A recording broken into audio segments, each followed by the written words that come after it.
and welcome back to my channel. Please feel free to grab something to drink. I'm drinking lychee juice. Welcome. So I woke up just not too long ago and I wanted to film last videos, one last video before leaving Cape Town.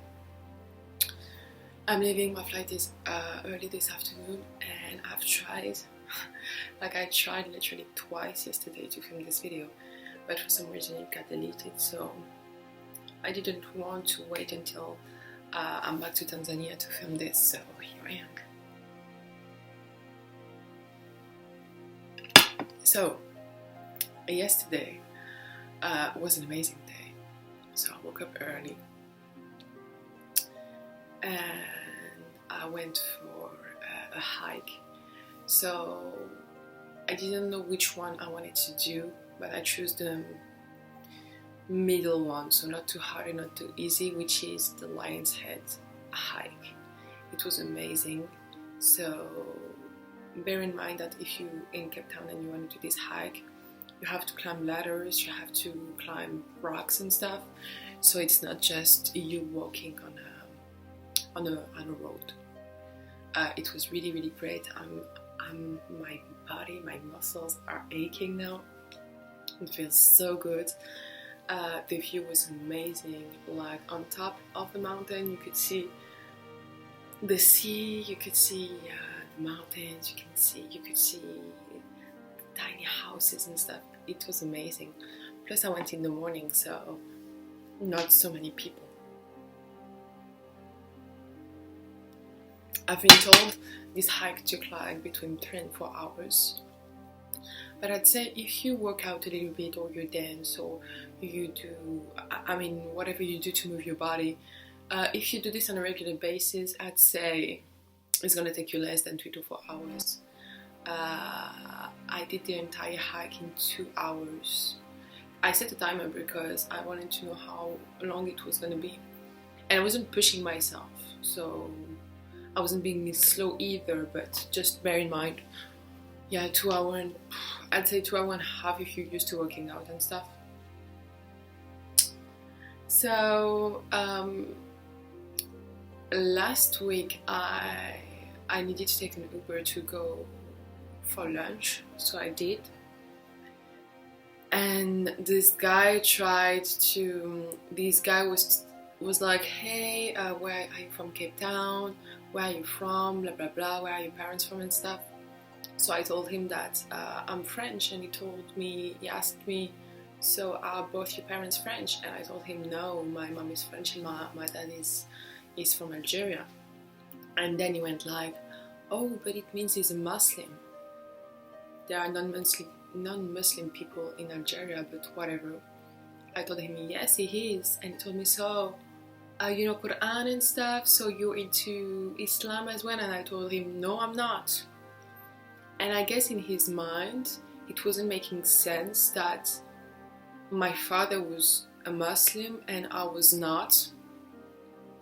So he kept asking me questions, and he kept basically wanting me to become a Muslim. So he was talking about all the benefits of Islam. Basically, he was advocating for this religion.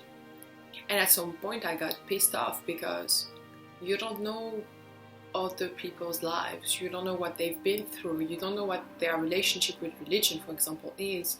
So you cannot force your way. You cannot force your view on things onto people. And at some point I said, hey, you're entitled to your opinions, but I don't believe in Islam, so please stop. And he was like, but if you don't believe in Islam, what do you believe in? Like, it's weird, you have to believe in something. And I eventually got a little bit angry and said, stop it now, I'm serious, just stop it, you're making me uncomfortable. And he said, okay, but I'm not saying anything, you know, you have the right to think whatever you think and stuff. And then he added, but you know, I think you would really, really benefit from reading the Quran and stuff.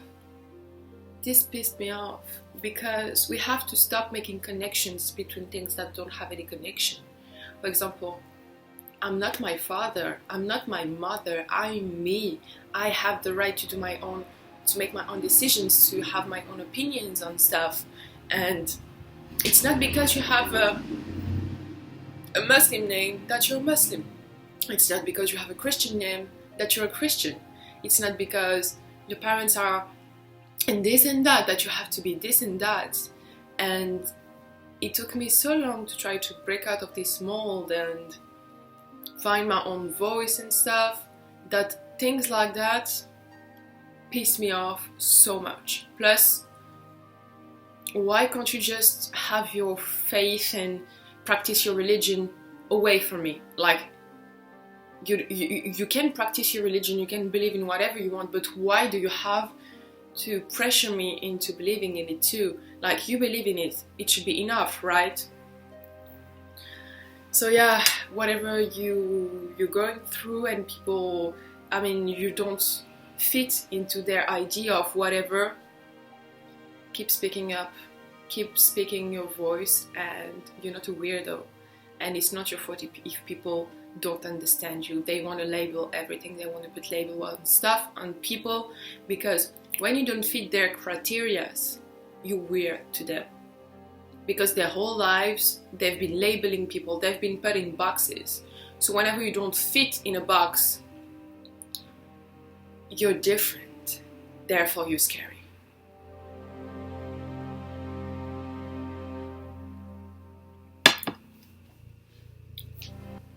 I was listening to one of my favorite albums ever that dropped not too long ago. I've already touched on it before. The name of the album is SZR 2001 from Escrew. And in one of the songs, one of the rappers says, I always thought that you always have a choice. Yes, but not always.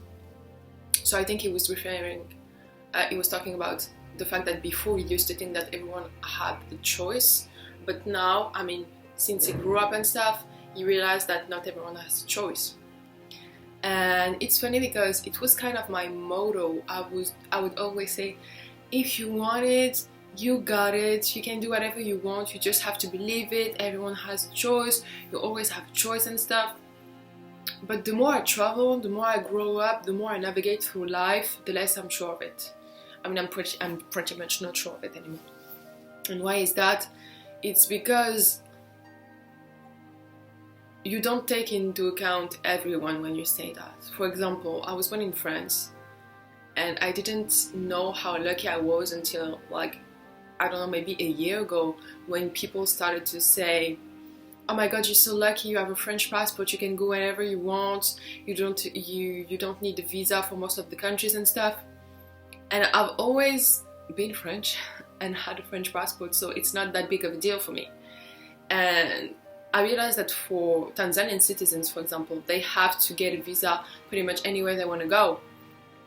And I started to think about it, and to think about the fact that I am privileged. I was born in France. So for example, the education system, the financial aids, like welfare you can get, your parents can get, the fact that school is free. And I think that when you say, yes, everyone has a choice and stuff, I think you don't take into account all the people that have no choice. Basically, if you're born in Tanzania, you don't have the same chances as I did being born in France, for example. And for example, if you're born in Algeria, you don't have the same chances as someone who is born in France, and vice versa. So I think I used to think that we were all equal in this sense, but we are not, because where you're born says a lot about your future. I think we all start this race with a different set of tools, and some have higher chances than others. For example, I wouldn't say that I could have achieved everything I've achieved so far in my life if I were born, for example, in Tanzania. but it would have been hella harder for me to achieve that. So this put things into perspective, and I realized that we're not all the same. We don't all have the same chances, and I have to be grateful for what I have, but I still think that you still can take responsibility for your life and shape it the way you want it to a certain extent, because you cannot ask the same. Two people might have the same dreams, but depending on where they are born and how they were raised and stuff, it can turn out completely differently. So I'd say I'm more open now, and especially living in Africa and stuff, it's really opened my eyes, and speaking with locals and having them telling me about the struggles of the country and stuff, I think it really opened my eyes, and not everyone can have the luxury to say we all have chances, because we don't.